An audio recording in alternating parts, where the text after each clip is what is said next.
హల్లెలూయా.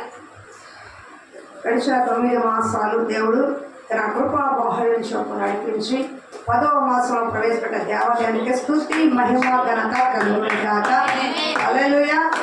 ఈ మాసంలో దేవుడు ఇచ్చిన వాగ్దానం మీకు పంచుకొని ఇష్టపడుతున్నాను. నాకు 3 రోజుల నుంచి వాగ్దానం కోసం చాలా పేర్లు తిరగేసుకున్నా. నాకు అలవాటు ఏంటంటే బైబిల్లో నుంచి ఒక మాట దేవుడు సెలవిస్తే దానికి ఏ కొమ్మలో రెమ్మలో ఆకులో అల్లుకుంటే వెళ్తూ ఉంటాను. అది నాకు అలవాటు. కానీ ఎంత ప్రయత్నం చేసిన 3 రోజుల నుంచి పేజీలు తిరగేస్తున్నారు. కానీ చాలా నేను ఆశ్రయిస్తాను, సీఎల్ని ఆశ్రయిస్తాను, క్షేమం కలుగుతున్నాము, రకరకాల ఆశీర్వాదాలన్నీ బైబిల్లో కనపడుతున్నాయి. కానీ నాకెందుకో ఒక సాటిస్ఫాక్షన్ అనేది లోపల కలగట్ల. ప్రభావ సాయంకాలం మరి ఉదయకాలం మనకి చక్క ఫ్రెష్గా మార్నింగ్ బాగుండేది. కానీ ఎందుకు సాయంకాలం పెట్టామంటే సాయంకాలం పూట కూడా కొంతమంది మరి నిర్మలా వీళ్ళందరూ కూడా కొంతమంది ఊహాయిలు అందరూ కూడా ఇంచుమించుగా ఒక 3-4 కుటుంబాలు ఊరేళ్ళుతున్నారు. వాళ్ళు కూడా సాయంకాలం కూడా వాళ్ళు ప్రయాణిస్తున్నారు. దాదాపు ఒక 5-6 కుటుంబాలు మిస్ అవుతాయి. నాకేంటంటే ఎప్పుడు పెట్టామన్న దానికంటే కూడా వాక్యము తల్లి ఒక మంచి బిర్యానీ చేసింది అనుకోండి, 4 బిడ్డలు తినాలనుకోండి. కాబట్టి మనది పల్లెటూరు టైపు, మనది పట్టణం టైపు కాదు. ఎందుకంటే ఇక్కడ వాతావరణం ఎలా ఉంటుందంటే పల్లెటూరు టైప్ అనమాట. సాయంకాలం కూడా పనులు చేసుకొని ఏదో నిదానంగా అట్లా వస్తారని నాకు ఈ మధ్య కొంతకాలం అయితే అవగాహన జరిగింది. సరే ఏది ఏమైనప్పుడు కూడా సంఘం పెరిగినప్పుడు ఉదయకాలం వచ్చేవాళ్ళు ఉదయకాలం వస్తారు, సాయంకాలం వచ్చేవాళ్ళు సాయంకాలం వస్తారని చెప్పి అనుకొని మరి ప్రభు దగ్గర ప్రార్థన చేసుకొని, ప్రభు ఈ వాగ్దానం మరి నేను ఎరగని పిల్లలు ఇప్పుడు మీరంటే కొద్ది గొప్ప పొద్దున కూడా వస్తారు, వాక్యంలో ఎదిగారు కొద్ది గొప్ప. కానీ ఎరగని వారు కూడా వాగ్దానం అంటే ఏంటో తెలియాలనే ఉద్దేశంతోనే ఈ సాయంకాలం నేను ప్రోగ్రామ్స్ ఇచ్చాను. కాబట్టి ఈరోజు మనకి దేవుడు ఇచ్చిన వాగ్దానాన్ని సింపుల్ అయిన మాటే, తెలిసిన మాటే అయినప్పుడు కూడా దేవుడు నా హృదయంలో పెట్టిన భారం మరి వాగ్దానం నా మనసు కలిగిన సంతోషాన్ని ముందు పంచుకోవాలని ఇష్టపడుతున్నాను. కీర్తన గ్రంథము 107వ అధ్యాయము 30వ వచనం. కీర్తన గ్రంథము 107వ అధ్యాయము 30వ వచనం నేను చదువుతాను, వినండి దయచేసి. వారు కోరిన రేవునకు ఆయన వారిని నడిపించెను. చెప్పండి, వారు కోరిన రేవునకు, నేను చెప్పండి అయ్యా. వారు కోరిన రేవునకు ఆయన వారిని నడిపించెను. మిక్కిలిగా ప్రేమించే మా ప్రియ పరలోకపు తండ్రి, మీకు వందనాలు స్తుతి స్తోత్రాలు చెల్లించుకున్నాం. గడిచిన 9 మాసాలు ఈ రెక్కల చోట్ల భద్రపరచ కృతజ్ఞతలు.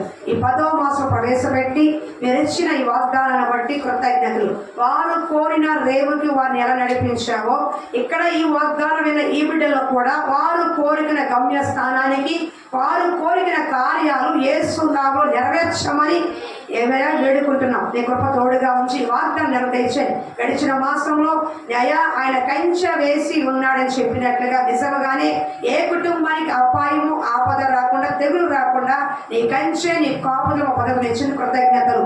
ఈ మాసంలో వాగ్దానం కూడా అనేక కుటుంబాలు జరిగించి ఈ వాగ్దానం చేతకొని ఎవరు ప్రార్థన చేస్తున్నారో విశ్వసిస్తారో వారి జీవితంలో గొప్ప కార్యాలు జరుగుగాక.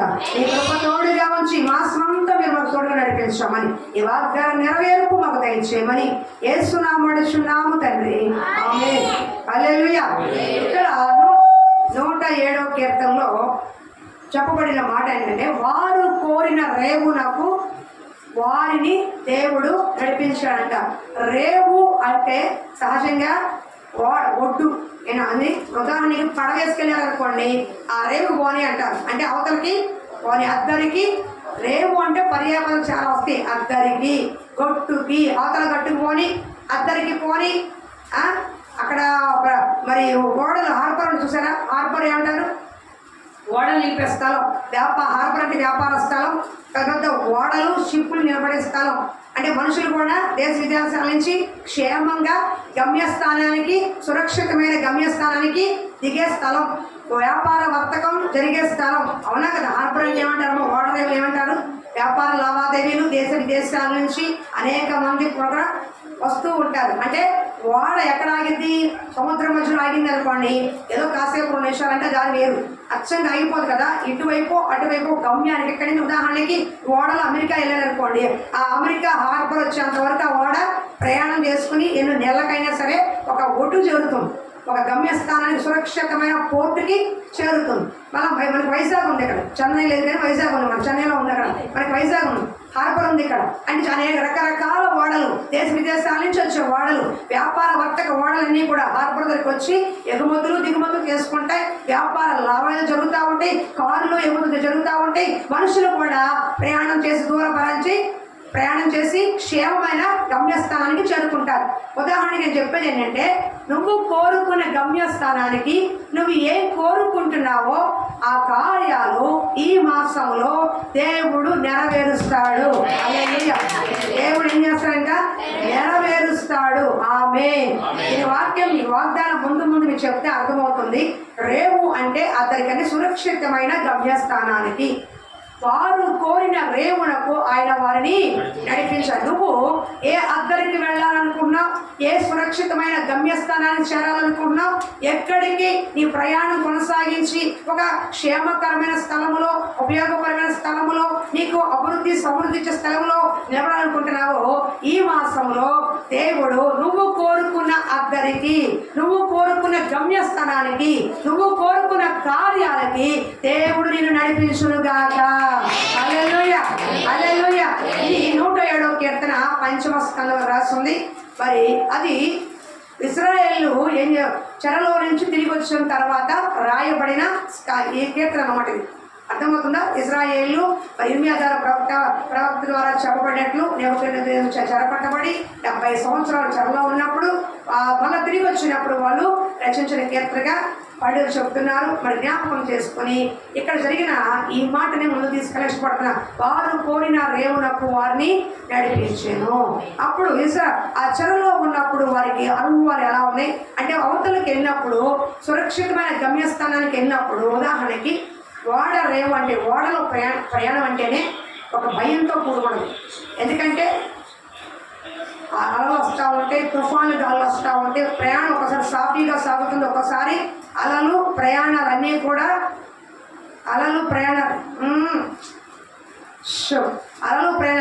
ఏమవుతాయి, ఓడకి అటు ఇటు కదులుతూ ఉంటాయి. వీళ్ళు కూడా అటు ఇటు కదులుతానే ఉంటారు.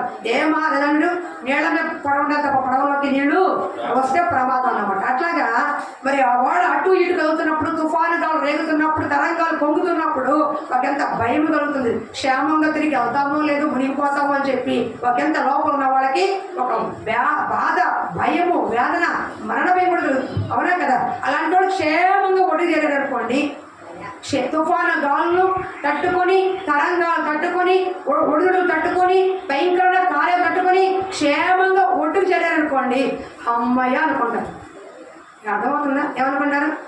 రాత్రి మీరు హైదరాబాద్ నుంచి వచ్చారు, బస్సు వచ్చేసారు ఇంటికి, బస్ స్టాండ్ జగంగా నిలబడి మనసులో అమ్మయ్య, అవునా? ఎంత రోజులు ప్రయాణం సరే అమ్మయ్య క్షేమంగా వచ్చాం, అమ్మయ్య దేవుడు దేవం బ్రతికి మట్టగట్టాం. హల్లెలూయా. అలాగే ఇశ్రాయేలు ప్రజలు క్షణ అనుభవంలో కష్టపడ్డారు, ఇబ్బంది పడ్డారు, శ్రమల పాలయ్యారు. దేవుడు వ్యతిరేకంగా చేసిన పనులు బట్టి, దేవుడు ఆజ్ఞకి లోబడకుండా చేసిన కార్యాలను బట్టి వాళ్ళు చెరలోకి వెళ్ళినప్పుడు ఆ చెర అనుభవాలు ఎలా ఉన్నాయంటే, ఇక్కడ 107వ కీర్తనలో కొన్ని కార్యాలు చూడండి ఒకసారి. ఎలాంటి అనుభవంలో నుంచి దేవుడు వారిని ఎలా చేర్చాడని మీకు అర్థమవుతుంది. ఉదాహరణకి చూడండి, వాళ్ళు 13, 14, 107, 13, 14. కష్టకాలమందు వారు యెహోవాకు మొరపెట్టి ఆయన వారి ఆపదలో నుండి వారిని విడిపించెను. వారి కట్లను ఎత్తివేసి చీకటిలో నుండి మరణాంధకారముల నుండి వారిని రప్పించెను. హల్లెలూయా.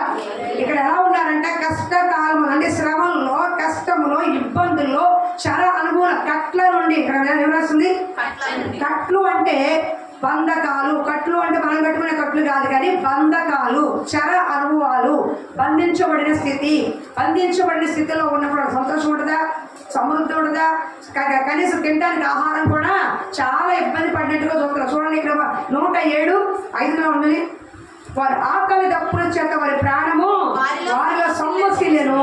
వారి కష్టకాలము యెహోవాకు మొరపెట్టిరి, ఆయన వారి ఆపదలో నుండి వారిని విడిపించారు. ఇక్కడ మాట ఉంది, కష్టకాలంలో మొరపెట్టారు, ఆపద నుంచి విడిపించాడు. వారి కట్లను తెంపివేసి చీకటిలో నుండి, మరణాంధకారముల నుండి వారిని రప్పించాను. చెరసాల ఎలా ఉంటుంది? సహజంగా చక్కగా ఏంటి పొరలాన పరుపులు టీవీలు ఫ్రిడ్జ్లు పెడతారా? దానికి వేరే ఉంటుంది. మన ఎదిగే చెరసాలు ఏమన్నా చీకటిగా ఉంటుంది. బంధించబడిన స్థితి అనుభవం ఏమిటి? ఎటు కదలలేని పరిస్థితి, చూడలేని పరిస్థితి, వేదన, బాధ, దుర్గం ఇవన్నీ రకరకాలుగా కనబడతా ఉంటాయి. అంటే ఎంతో వేదనకరమైన పరిస్థితులు. అలా చెర అనుభవం అంతా కూడా చెరలో ఉన్నప్పుడు వాళ్ళ బాధలు వర్ణాతీతం, వాళ్ళ కష్ట చీకటిలో మరణ ఛాయల్లో బ్రతుకు జీవుడా మళ్ళా బ్రతికి పట్టగడతామా అన్న పరిస్థితిలో నుంచి వాళ్ళు ఏం చేశారు? దేవుడు వారిని మొరపెట్టారంట. ఆపదలో ఉన్నప్పుడు, కష్టంలో ఉన్నప్పుడు, అయ్యా ఎటు మేము తప్పు చేశాము, పొరపాటు చేశాము, నీ ఆజ్ఞని మేము లోబడలేదు, ఇగో నీ సేవలు చెప్పిన మాట నేను లోపడలేదు. 40 ఏళ్ళు చెప్పాడు. ఏం చెప్పాడు? ఇదిగో మీరు దేవుని తట్టు తిరగండి, ఆయన వైపు మీరు తిరగండి, మీ పట్ల జాలి చేసుకుంటాడు, ఆయన మార్గం వైపు తిరగండి అని చెప్పి 40 ఏళ్ళు చెప్పినా సరే వారు వినకపోతే నెబుకద్నెజరు రానే వచ్చాడు, వారి చెరలోకి తీసుకెళ్ళాడు. చెర అనుభవంలోకి వెళ్ళిన తర్వాత కానీ వాళ్ళకి అర్థం కాల ఎంత కష్టంగా ఉందో, ఎంత ఇబ్బందిగా ఉందో, ఎంత నష్టపోయారో, ఎంత శ్రమ పాలవుతున్నారో, తినడానికి తిండి లేక ఆకలి దప్పు అలమటిస్తున్నారు, చీకటిలో మరణ ఛాయలో బాధల్లో వ్యాధుల్లో వాళ్ళు ప్రకటించే దిక్కు దివడం లేకుండా ఉన్నారు. అలాంటి సమయంలో వాళ్ళు దేవుడికి మొరపెడితే ఆయన జాలి గల దేవుడిగా వారి ఆపదలో నుంచి వారిని విడిపించాడు అని గ్రంథకర్త రాస్తున్నాడు. కట్లనే బంధకాల నుంచి అడిగేశారు, సంఖ్యల నుంచి, చెర అనుభవం నుంచి, బంధకాల నుంచి వాళ్ళని బయటికి నడిపించాడు. వాళ్ళ జీవితం అక్కడే ముగిసిపోకుండా, అక్కడే రాలిపోకుండా ఆ మరణ ఛాయ నుంచి, ఆ చీకటిలో నుంచి, ఆ బంధకాల నుంచి, ఆ సంఖ్యల నుంచి దేవుడు ఏం చేశాడు? విడిపించాడు. ఒకప్పుడు ఐగుప్తులో నుంచి, ఆ బానిసత్వం నుంచి విడిపించిన దేవుడే ఈరోజు చెర అనుభవంలో నుంచి కూడా మరలా విడిపించాడు. అర్థమవుతుందా? అప్పుడు వాళ్ళు ఏం చేశారు? కృతజ్ఞతాస్తుతులు. చూడండి 107 నేను పరిచయం చెప్తున్నాను అంతే. యెహోవా దయాళుడు, ఆయనకు కృతజ్ఞతాస్తుతులు చెల్లించుడి. ఆయన కృప నిత్యముండును. యెహోవా విమోచించిన వారు ఆ మాట పలుకుదురు గాక. విమోచించిన వారు అంటే దేవుడు విడిపించిన వారు. హల్లెలూయా. దేవుడు విడిపించిన వారు ఎలా పలుకుతారంట? కృతజ్ఞతాస్తుతులు. యెహోవా దయాళుడు, ఆయన దయా కనికరముంద, ఆయన దయా కనికరాన్ని బట్టి మేము విడిపించబడ్డాము, ఆయన దయా కనికరాన్ని బట్టి మేము చెరలో నుంచి బయటకు వచ్చాము. కేవలం మా నీతిని బట్టి కాదు, మా స్వనీతిని బట్టి కాదు, మా మంచితనాన్ని బట్టి కాదు, దేవుని కృప కనికర వాత్సలను బట్టి మేము చెరలో నుంచి, ఆ కట్ల నుంచి, ఆ బంధకాల నుంచి బయటకు వచ్చాము. కాబట్టి నా దేవుడికి నేను ఏం చెల్లిస్తాను? కృతజ్ఞతాస్తుతులు చెల్లిస్తాను. ఈ రోజు ఒకప్పుడు నువ్వు నేను కూడా ఒక బంధకాల్లో ఉన్న వాళ్ళమే, కట్లలో కట్టబడిన వారమే. కట్టబడిన స్థితిలో ఉన్న గాడిని ఎలా విప్పుకు రమ్మన్నాడో నిన్ను నన్ను ఒక సేవకుని పంపించి, ఒక విశ్వాసాన్ని పంపించి, ఒక కరపత్రాన్ని పంపించి, ఎవరో కన్నీటి ప్రార్థన పంపించి, ఆ కట్ల నుండి, ఆ బంధకాల నుండి, ఆ బానిసత్వం నుంచి నిన్ను నన్ను విడిపించిన దేవుడికి ఏం చెప్పాలి? చెప్పాలి. హల్లెలూయా. అర్థమవుతుందా? నాకేమిచ్చాడు అన్యులు అనుకోవాలన్నమాట. దేవుడు నమ్ముకున్న వాళ్ళు మనం అసలు ఆ మాట అనకూడదు, చాలా తప్పది. అన్యులు అనుకోవాలి, నాకేమి ఇల్లు వాకి ఇచ్చారు అంతే. అసలు అమ్మా నాన్న ఏమి ఇచ్చారు సార్? వాళ్ళకి ఏమట్లా పొద్దున యూట్యూబ్ చూసాం 10 కోట్ల ఆస్తి తీసుకున్నారంట. రోడ్డు మీద వదిలేసి వెళ్ళిపోయారు. బస్ స్టాండ్ వదిలేసాం. 10 కోట్ల ఆస్తి రాయించుకొని పిల్లలు ఏం చేశారు? రోడ్డు మీద వదిలేదు. యూట్యూబ్లో చూశాను నేను, చాలా బాగా చేసి జరుగుతానే ఉంటాయి. వాళ్ళకి ఏం లేదు, కృతజ్ఞత లేదు. కానీ నీకు నాకేముండాలి? కృతజ్ఞత కలిగి ఉండాలి. కష్టకాలం ముందు నువ్వు కష్టంలో ఉన్నప్పుడు, ఇబ్బందిలో ఉన్నప్పుడు, ఎవరో కూడా నేను విడిపించలేని పరిస్థితిలో నువ్వు ఉన్నప్పుడు దేవుడు నీ దగ్గరకు వచ్చి విడిపించాడు కదా. దాన్ని బట్టి ఏముండాలి నీకు? కృతజ్ఞత. అందుకనే ఎన్ని అయిన తర్వాత అన్నారు, వారు కోరుకున్న రేమునకు, వారు ఏవైతే కోరుకున్నారో, వారు ఏం కోరుకున్నారో వాటిని దేవుడు అనుగ్రహించి వారిని నడిపించాడు. ఉదాహరణకి ఇజ్రాయెల్ ప్రజలు తీసుకుందాం. మొట్టమొదటి ఎవరు? వారు కోరుకున్నారు. నిర్మించాలని మీకు అర్థం కావడం మాట చెప్తున్నా ముందుకెళ్ళడం కోసం. ఇజ్రాయెల్ ప్రజలు బానిసత్వంలో ఉన్నప్పుడు వారు విడుదల కోరుకున్నారు. ఏం కోరుకున్నారయ్యా? 400 సంవత్సరాలు భయంకరమైన బానిసత్వంలో అట్టుడికి పోతూ, సంతోషం లేక, సమాధానం లేక, సరైన తిండి లేక, సరైన వస్త్రాలు లేక, సరైన వాళ్ళకు ఒక సుఖ దుఃఖాలు లేక చాలా ఇబ్బంది పడుతున్న టైంలో దేవుడు మాకు మొరవింటాడని చెప్పి ఏడుస్తూ ప్రార్థన చేసినప్పుడు దేవుడు వారి బాధను ఆలకించి మోషేని పంపి ఐగుప్తు బానిసత్వంలో నుంచి వారిని విడిపించాడు. హల్లెలూయా. వాళ్ళు విడిపించబడాలని కోరుకున్నారు. మొట్టమొదటి ఏం కోరుకున్నారు? వారు కోరుకున్న రేవుల కంటే మీరు ఏం కోరుకుంటున్నారో ఈ మాసములో ఆ కార్యాలు, ఆ పనులు, ఆ సంతోషకరమైనటువంటి వర్తమానాలు మీకు దేవుడు చేయబోతున్నాడు. హల్లెలూయా. మొట్టమొదటి ఇశ్రాయేలు ఏం కోరుకున్నారు? విడుదల కోరుకున్నారు. విడుదల కోరుకున్నారు. అందుకే విమోచించిన తర్వాత తంబూరత నాదముతో మిరియాం ఏం చేసింది? ఆట పాడింది. నువ్వు చేసిన మేలకై అని అప్పుడు పాడుండదు. పాడుకున్నాం మనం. హల్లెలూయా. మిరియాం గారు ఏం పాడుంటారు? అయ్యా, ఎంత బానిసత్వంలోని మమ్మల్ని నడిపించావే, ఎర్ర సముద్రం వాళ్ళని ముంచేసావే, శత్రువులు బాధ లేకుండా చేసావే, నువ్వు చేసిన మేలును బట్టి ఉపకారాలు బట్టి పాడుకుందాం. స్తోత్రం చెల్లించోమో అని పాడుకుంటాం. అని మొత్తానికి ఏం చేసినాడు? సంతోషంతో మరొక యజ్ఞదాసులు. మరి మనం ఏం చేయాలి చెప్పండి? విడిపించని నిన్ను ఒకప్పుడు పాపములో నుండి, శాపగ్రస్తములో నుండి, మరణ బంధకాల నుంచి విడిపించిన దేవుడికి కృతజ్ఞతలు చెల్లించాలి. అవునా? వారు కోరుకున్న విధంగా వారి దేవుడు విడిపించి బయటికి తీసుకొచ్చాడు. అర్థమవుతుందా? రెండోది, ఎర్ర సముద్రం ఎదురుగా వచ్చింది. ఏమొచ్చింది? ఎర్ర సముద్రం అడ్డుగా వచ్చింది. మళ్ళా భయపడ్డారు, మళ్ళా బాధపడ్డారు. అలాగే మళ్ళా జయించాడు. వారు కోరుకున్న విధంగా వాళ్ళని ఎర్ర సముద్రం పైనగా చేసి వాళ్ళు సరి అయిన మార్గం దేవుడు వారిని నడిపించాడు. అవునా? వారు కోరుకున్న రేవు కంటే దేవుడు వారికి చెప్పిన వాగ్దాన భూమికి, వారు కోరుకున్న కానాను దేశానికి దేవుడు వాళ్ళని నడిపించాడు. హల్లెలూయా. హల్లెలూయా. ఏం చేశాడు? దేవుడు నడిపించాడు. హల్లెలూయా. చూడండి, నిర్గమాకాండం 14:5-6. త్వరగా తింటాము. నిర్గమాకాండము చదువు. నిర్గమాకాండము 14:5-6. ఏ వాక్యంలో ముందుకెళ్ళాలని ఇష్టపడుతున్నాను, అర్థం చేసుకోండి. ప్రజలు పారిపోయినట్టు ఐగుప్తు రాజునకు తెలుపబడినప్పుడు ఫరో హృదయమును, అతని సేవకుల హృదయమును ప్రజలకు విరోధముగా తిప్పబడి, మనం ఎందుకు ఇలాగ చేసితిమి, మన సేవలో నేను ఉండకుండా ఇశ్రాయేలు ఎందుకు పోనిచ్చితిమి.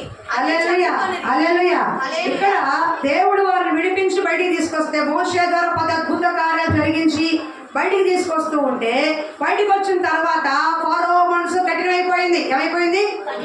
ఇంకా పూర్తి విడుదల సరిగ్గా రాళ్ళకి పంపించాడు. ఫోన్లో మీరు పాటలు పాడుకుని ముందుకు వస్తున్నారు. మళ్ళా వచ్చేవాడికి ఫరో మనసు కఠినపడి, ఎలా వీళ్ళు మనం చనిపోవాలి, మన కాళ్ళ కింద ఉండేవాళ్ళు, బానిస బ్రతుకులు బ్రతికేవాళ్ళు, వీళ్ళకి విడుదల ఎందుకు ఇచ్చాం మనం, మళ్ళా వెనక్కి వెళ్ళి తెచ్చుకుందాం పద, మనం వెళ్ళి వాళ్ళందరినీ కూడా వెనక్కి తీసుకొచ్చి మళ్ళా బానిసత్వంలోనే పడేద్దాం, బానిస బ్రతుకులే చూపిద్దాం, వాళ్ళకి ఆ సంతోష సమాధానం ఉండకూడదని చెప్పి ఫరో తన రథములు పట్టుకొని, గుర్రములు పట్టుకొని, 600 మంది గుర్ర రథాలు వేసుకొని ఐగుప్తులు ఏం చేశారు? ఇశ్రాయేలు తరుముకుంటూ వస్తున్నారు. ఇక్కడ అంశం ఏంటంటే, ఫరో వాళ్ళని పోనివ్వటానికి ఇష్టపడలా. ఎక్కడికి? సమాధానంగా పోనివ్వటానికి, సంతోషంగా పోనివ్వటానికి, ఆ బానిసత్వ బ్రతుకులో నుంచి విడిపించి పరిపూర్ణంగా పోవటానికి ఫరో ఒప్పుకోట్ల. ఫరో సాతానికి గుర్తు, ఐగుప్తు లోకానికి గుర్తు. ఏ దేవుడు ఇశ్రాయేలు ప్రజలు విడిపించి తీసుకొస్తున్నాడో మధ్యలో ఎవరు ఆటంకపరిచారు? ఫరో ఆటంకపరుస్తున్నాడు. వీరిని ఎలా పోనివ్వాలి, ఎందుకు పోనివ్వాలి, వీళ్ళు మన కిందే ఉండాలి. కొంతమంది చూడండి, కొన్ని కార్యాలు చూడండి, సాతాను రక్షించబడిన కొత్తలో త్రాగుడు మానేస్తారు, పాప పనులు మానేస్తారు. కానీ తర్వాత సాతాను అనుకుంటుంది, ఈయన ఎందుకు పోనివ్వాలి, వీడు ఎప్పుడు నా కాళ్ళ కిందే ఉండాలి, నా చేతి కిందే ఉండాలి, నా పనోడిగానే ఉండాలి, నా బిడ్డగానే ఉండాలి, వీడు నేను ఎందుకు పోనివ్వాలని చెప్పి సాతాను ఏం చేస్తే అతనిలో దూరిపోయి మరలా ఆ బానిసత్వం, ఏ బానిసత్వం దేవుడు తన రక్తంతో విడిపించాడో మళ్ళీ ఆ బానిసత్వంలోకి వెనక్కి తెచ్చుకునే వాళ్ళు చాలా మంది లోకంలో కనపడుతున్నారు. ఏ పాపంలో నుంచి నువ్వు బయటికి వచ్చావో మళ్ళీ ఫరో, మళ్ళీ సాతాను ఏం చేస్తుంది? ఆ పాపంలోకే మళ్ళీ లాక్కొని తీసుకెళ్ళిపోతుంది. ఎలా నేను వీడు విడిపించాలి, ఎలా వీడిని నేను పోనివ్వాలి, వీడు నా బిడ్డ కదా, ఏమనుకుంటుంది? నా బిడ్డ కదా, నా కాళ్ళ కింద ఉన్నాడు కదా, ఎలా నేను వీడిని విడిపించాలి అని చెప్పి సాతాను తరుముతూ పోతుంది. కానీ దేవుని కృపలో సాతాను క్రియల్ని ఐగుప్తులు జడించాడు, ఎర్ర సముద్రంలోనే ఉంచి వేశాడు. హల్లెలూయా. ఐగుప్తులు అంటున్నారు, ఆ రాజు అంటున్నాడు, ఎలా నేను వారిని పోనివ్వాలి. ఈరోజు సాతాను అనేక మందికి చెప్తున్న మాట ఇదే. నువ్వు మందిరానికి వెళ్ళవయ్యా, చర్చికి వెళ్ళవయ్యా, కానికేసుకోయ్యా, కానికేసుకోమ్మా, ఎలాగ హ్యాపీగా ఉండు, కానీ బయటకు వచ్చిన తర్వాత మాత్రం నాతోనే స్నేహం చేయాలి, నాతోనే నువ్వు కలిసి ఉండాలి. నిన్ను పోనివ్వటానికి, నిన్ను పరిపూర్ణంగా వాడు వదిలి వెళ్ళిపోవడానికి మనసు రావటంలో ఏ విధంగా అయినా సరే పట్టుకోవాలని చూస్తున్నాడు. ఫరో కూడా ఐగుప్తుని ఎలా పోనిచ్చాము, వాడు మన మనుషులు కదా అని చెప్పి పట్టుకోవాలనుకున్నప్పుడు దేవుడు ఆ ఎర్ర సముద్రంలోనే వాళ్ళని అణిచివేశాడు.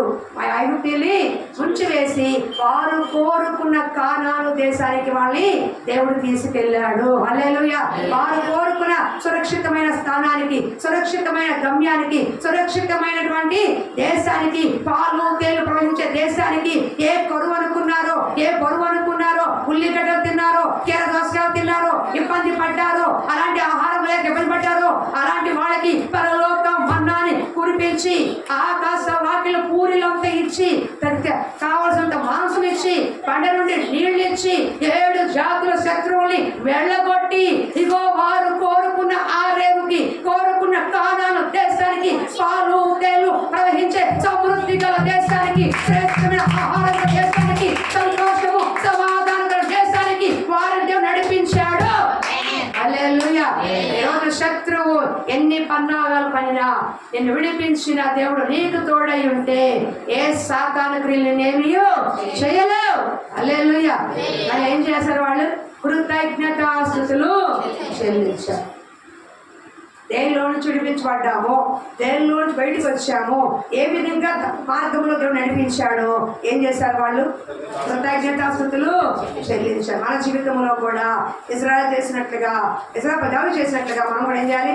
కృతజ్ఞతాస్తుతులు చెల్లించాలి. బానిసత్వ బ్రతుకు నుంచి విడిపించిన దేవుడు ఒకప్పుడు ఆహారము పొదువుతో ఇబ్బందులు పడుతున్నామేమో, అలాంటి స్థితిలో ఉన్న నేను హెచ్చించి ఈరోజు సమృద్ధి ఇచ్చి, సమృద్ధిని ఆహారం ఇచ్చి, శ్రేష్టమైన ఆహారంతో నింపి, ప్రయోజన ధాన్యముతో, కొండ తేనెతో తృప్తిపరుస్తున్న దేవుడికి ఏం చెల్లించాలి? కృతజ్ఞించాలి. రెండోది, మార్గం అంతట్లో ఏ శత్రువు కూడా హాని చేయకుండా వారి పక్షాలు యుద్ధము జరిగించువాడు నీ దేవుడైనా యెహోవాయే. వాళ్ళు యుద్ధం చేయలా. యెహోషువ చేస్తూ ఉన్నప్పుడు ఏ దేవుడే వారికి ముందుగా ఉండి గొప్ప జయాలు ఇచ్చాడు. 7 జాతుల శత్రువుల్ని అక్కడే నిర్మూలించమని చెప్పాడు. నిర్మూలన చేసి ఆ కానాను దేశాన్ని వీళ్ళ స్వతంత్ర దేవుడి సహాయము చేశాడు. అంటే ఐగుప్తు బానిసత్వం నుంచి కానాను చేరేంత వరకు కూడా వారికి ఏం చేశాడు?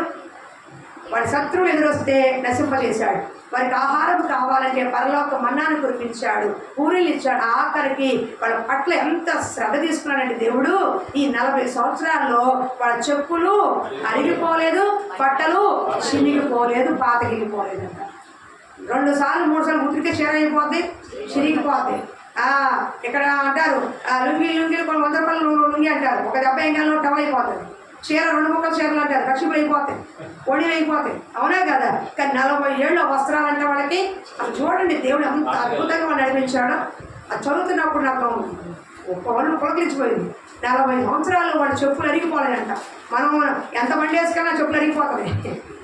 మీరు 4 సార్లు నడిచారు అనుకోండి ఇంట్లో, అరవా అరవా కనీసం 3 నెలలకు 6 నెలలకు సంవత్సరానికి సరే చెప్పులు అరిగిపోతానే ఉంటాయి. అవునా కదా? 40 ఏళ్ళ చెప్పులు అరిగిపోలేదు, బట్టలు పాతగిరిపోలేదు, చెమట కంపు కొట్టలేదు, వాళ్ళకి చినిగిపోలేదు. అబ్బా ఇప్పుడు చెప్పట్లా దేవుడు నడిపించిన విధానం అంటే, దేవుడు నీ పట్ల శ్రద్ధ తీసుకుంటే, దేవుడు నీ పక్షాన్ని నిలబడితే ఇశ్రాయేలు జరిగిన కార్యాలే నీ జీవితంలో కూడా దేవుడు చేస్తాడు.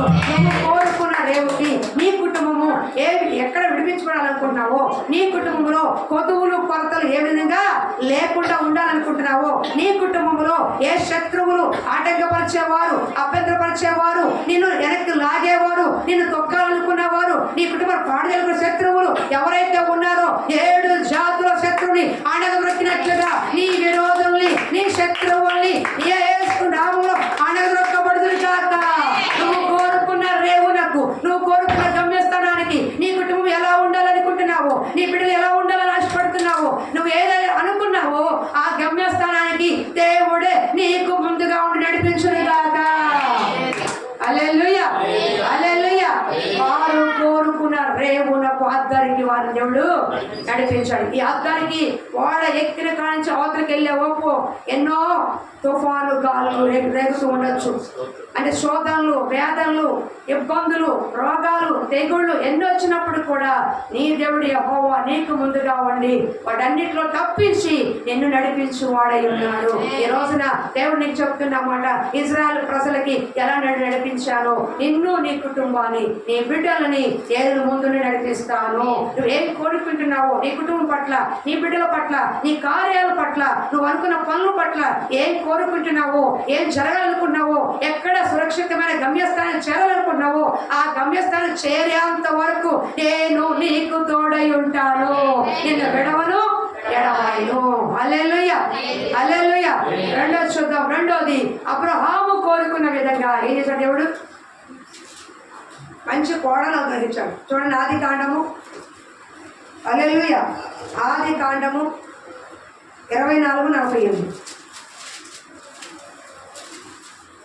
ఆది కాండం. నేను త్వరగా ముందుకు వెళ్ళిపోతున్నాను, ఇంకొక 20 నిమిషాలు నేను ముగించాలని ఇష్టపడుతున్నాను. నా తల వంచి యెహోవాకు మొక్కి అబ్రహాము నా యజమాని దేవుడైన యెహోవాను స్తోత్రము చేసి తిని, ఏలయనగా ఆయన నా యజమాని యొక్క సహోదరుని కుమార్తెను అతని కుమారునికి తీసుకొనున్నట్లు సరి అయిన మార్గమునందు నన్ను నడిపించాను. హల్లెలూయా. సరి అయిన మార్గమందు నన్ను నడిపించెను. ఇదే ఇశ్రాయేలుని వారు కోరుకున్న రేవునకు నడిపించారు. వారు కోరుకున్న గమ్యస్థానానికి సురక్షితముగా, అపాయము లేకుండా, శత్రువులు ఎవరు కూడా వారిని పాడు చేయకుండా, వారు కోరుకున్న ప్రతి శ్రేష్టమైన వారికి ఇస్తూ, 7 శాత శత్రువు వారిని లయపరుస్తూ, వారు కోరుకున్న కానాను దేశానికి వారి దేవుడు తీసుకెళ్ళాడు. అర్థమవుతుందా? అర్థమవుతుందా? పరమ కానాను కూడా మనం తినాలని కోరుకుంటే మనం కూడా దేవుడు వలన తీసుకెళ్తాడు. హల్లెలూయా, హల్లెలూయా. మానవ జీవితంలో ఎన్ని ఒడిదుడుకులు, ఎన్ని కష్ట నష్టాలు ఉన్నా ఆత్మీయ జీవితంలో ఎప్పుడు కూడా వెనక్కి తగ్గకూడదు. ఏం కోరుకుంటున్నా మన గమ్యస్థానం ఏంటి? అసలు అక్కడ కాలం చేసి ఉంటారు. మన గమ్యస్థానం ఏంటి? పరలోకమేనా అంతఃపురం చేరాలని నా తాపత్రయం. పరలోకమేనా అంతఃపురం చేరాలని నా తాపత్రయం. యేసుదేవా జయలిసవా రాణిసువా. యేసుదేవా జయలిసవా రాణిసువా. పరలోకమేనా అంతఃపురం చేరాలని నా తాపత్రయం. హల్లెలూయా. నా వాక్యం హల్లెలూయా. ఇక్కడ అబ్రహాము కొడుకు ఎవరు? ఇస్సాకు ఒక సంబంధం చూడాలి. ఇస్సాకు వయసు వచ్చినాడు కాబట్టి వయసుకు వచ్చిన పిల్లడికి తెలియ సమయంలో వివాహము జరిగించాలి. మనం ఒక తల్లి ఒక మాట చెప్పి పాస్టర్ గారి దగ్గరికి వచ్చి, నేను ఒక స్టోరీ విన్నా, అయ్యా నా కుమార్తెకి వివాహం జరిగించాలనుకున్న ప్రార్థన చేయండి అని. ఎందుకని ఆమెకి 18-19 ఇయర్స్ అనుకుంటా. అయితే ఎందుకు మనం త్వరగా చేయాలనుకుంటున్నాం అంటే అప్పుడు అందంట, అయ్యా ఈ రోజులను బట్టి చూస్తే చాలా మంది వారి దేహాల్ని పాడు చేసుకుంటున్నారు. కనీసం నా బిడ్డలు మంచిగా పెంచాను, కానీ వారి ఆలోచనలో కూడా వాడి వయసుకు వచ్చిన బిడ్డలు అయ్యా వాడి ఆలోచనలో కూడా వాడు తప్పు చేయకూడదు. అంటే మీకు అర్థమవుతుందా? ఊహల్లో కానీ ఆలోచనలో కూడా మన పాపపు ఆలోచనలు రాకూడదు. ఏ వయసు తగినా ముచ్చట ఆ వయసుకి జరిగించాలని ఇష్టపడుతున్నాను. కాబట్టి నా బిడ్డలకి మంచి సంబంధాలు చూడండి, ఆ సంబంధాలకు ప్రార్థన చెయ్యండి అని ఆ తల్లి పాస్టర్ గారి దగ్గర వేడుకుందంట. తర్వాత కాలంలో మంచి సంబంధాలు ఆమె వివాహం జరిగించింది. ఆమె ఏం కోరుకుంది? దేహాలు పాడు చేసుకోవడం కాదు, ఆలోచనలో కూడా ఆ బిడ్డలు ఉదాహరణకి అంటే అందరూ అలా ఉంటారని అందుకని ఇప్పుడు 30 ఏళ్ళు 40 దాటిపోతుంది చాలా వరకు చదువులని ఉద్యోగాలు. ఈ వయసులో ఒకవేళ దేహంతో వాళ్ళు పాడకపోయినా ఈ సెల్ ఫోన్లు ఏం చేస్తారు? చూడకుండా చూడవచ్చు, టెంప్టేషను అవ్వచ్చు, సినిమాలు చూస్తే కొంత ఉద్రేకం అవ్వచ్చు. ఇవన్నీ కూడా జరగవు. అవన్నీ కూడా శరీరం జరిగే కాదు, కళ్ళతోనూ మానసికంగా జరిగాయి. కాబట్టి అలాంటి పొరపాటు కూడా పాపం. ఒక స్త్రీని మోహంతో చూస్తేనే తప్పు, శరీరంతో చేస్తే వ్యభిచారం, కానీ మోహంతో చూస్తేనే హృదయంలోనే అబ్బా ఏముందని అనుకుంటేనే తప్పు అన్నాడు దేవుడు. శరీరంగా తప్పు కాదు, ఊహల్లో కూడా తప్పుగా ఆలోచిస్తే, తప్పుగా మాట్లాడితే తప్పు అన్నారు దేవుడు. కాబట్టి అలాంటి పాపం నా బిడ్డలు చేయకూడదు కాబట్టి అని సరి అయిన సమయంలో ఆ బిడ్డల వివాహము జరిగించింది. ఇక్కడ ఇస్సాకు కూడా వివాహం వయసు వచ్చింది. అక్కడ ఎక్కడున్నాడైనా కనానీయుల మధ్య ఉన్నాడు ఆయన. హల్లెలూయా. ఆయన ఏమన్నాడు, ఈ కనానీయులు ఒకటి నాకొద్దు. ఈ కనానీయుల్లో ఉన్నవాళ్ళు ఉన్నారు, బలగం ఉన్నవాళ్ళు ఉన్నారు, ఆర్థికంగా స్థితిమంతులు ఉన్నారు, అందగత్తులు ఉన్నారు, కానీ కనానీయులు ఒకటి కూడా నా కొడుకు వద్దు. నా స్వదేశము నుండి, నా దేశంలో నుండి, నా జాతిలో నుండి ఒకరిని తీసుకురా. జాతిలో నుండి పొలం గోత్రాన్ని కాదు కోరుకుంది. నేను దేవుడు ఏంటి ఎలా నమ్మకం ఉంచాను అమ్మవేనా నిర్మల, నేను దేవుడి ఎంత రక్షణ పొందుకొని దేవుడు ఏంటి ఎలా నమ్మకం ఉంచానో, ఎలా ప్రార్థన చేసుకుంటున్నానో, ఎలా నా జీవితం దేవుడు ఆధారపడిందో, అలాంటి భక్తి గల కుటుంబంలో అంటే నేను ఎలా భక్తి చేస్తున్నానో ఆ విధంగా అలాంటి భక్తి గల కుటుంబంలో నుంచే నాకు కోడలు రావాలి. ఏం కోరుకున్నాడు ఆయన? ఆస్తి కావాలి, కట్నం కావాలి, బంగారం కావాలి కోరుకోరా. ఒక భక్తి గల కోడలు, ఆత్మ సంబంధమైన కోడలు, కష్టపడి కోడలు, గుణవతైన కోడలు నాకు కావాలి. ఎల్లో నా దేశానికి ఎదుగురాపోవాలన్నాడు. ఎవరిని? పెద్ద దొరని ఎలియాజరు పంపించాడు. ఎలియాజరు వెళ్తున్నాడు. వెళ్తా ఊరిని వెళ్ళకుండా చూసావా, ఆ రోజుల్లో ఈ రోజుల్లో అబ్బాయికి కట్నాలు ఇస్తున్నారు. ఆ రోజుల్లో కన్యాశుల్కం అనమాట. అంటే అమ్మాయికి ఏం చేశారు, 10 దుస్తులు, బంగారం, 10 ఒంట్లు తీసుకుని వెళ్తున్నాడు. అమ్మాయి కనపడితే కుదిరితే కనుక ఈ బంగారము ఈ దుస్తులే కూడా అలాగిచ్చేయాలి. ఎవరు ఇవ్వాలి? మగపిల్లవాడు ఇస్తున్నారు. మళ్ళా కన్యాశుల్కం వచ్చింది కాక మగవాళ్ళ మనకి ఇచ్చింది కాదు, ఆడపిల్లలకి ఇచ్చింది కాదు. ఇప్పుడు అలాగే జరుగుతుంది అనుకోవట్లే. ఆ ఆడపిల్లలు తగ్గిపోయారు కదా, ఒక చదువుపోతున్నారు వాళ్ళు కూడా. హల్లెలూయా. ఇప్పుడు జరుగుతున్న ట్రెండ్ని బట్టి 635 మంది అంతమంది లేపేశారు అక్కడ మొత్తం. పెళ్లి చేసుకోవాలండి కూడా భయస్తున్నారు. మన యూట్యూబ్లో చెప్తున్నారు, అమ్మో వివాహం చేసుకోవాలంటే భయస్తుంది. హల్లెలూయా. ఆ విధంగా వచ్చేసారు జనాలు. సరే ఏది ఏమైనప్పటికీ కూడా దేవుని స్తోత్రము. ఆత్మ సంబంధమైన బిడ్డ నా ఇంటికి కోడలు రావాలి. కొడుకైతే ఆత్మ సమయం కోడలు తెచ్చుకోవాలి. కూతురు అయితే ఆత్మ సమయం అల్లుండి.